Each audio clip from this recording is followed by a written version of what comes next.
Violence in northeastern Nigeria has displaced at least 2 million people. The Muna camp is one such refuge for displaced persons in Maiduguri. The camp is served by the World Food Programme.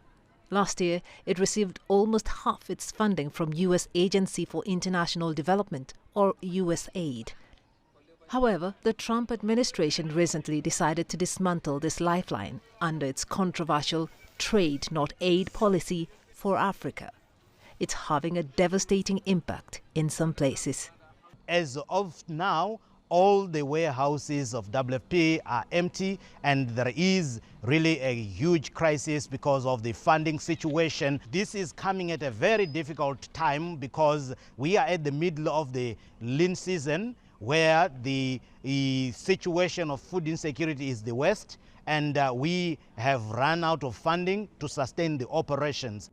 Without new funding, the food agency is worried that vulnerable people will be forced to migrate in search of food and shelter. But even such choices have major ramifications for hundreds of families who are now dependent on the assistance from the WFP. Before, we used to be farmers and we were able to feed ourselves. If the assistance stopped when everything was normal, we would have been able to go back to our farms, but because of the fighting, our farms and communities are off limits and dangerous. More than 150 nutrition clinics supported by WFP in Borno and Yobe states are also closing down. This move ends potentially life-saving treatment for over 300,000 children under 2 years old. I was enrolled into the program for malnutrition treatment. As soon as we gave my daughter the ready-to-eat food, she had started to recover. Before, she couldn't eat any food at all, but after she began the treatment, she started eating again.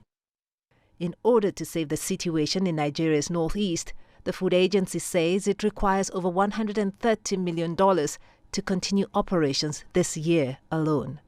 Joy Kiruki Juma, CGTN.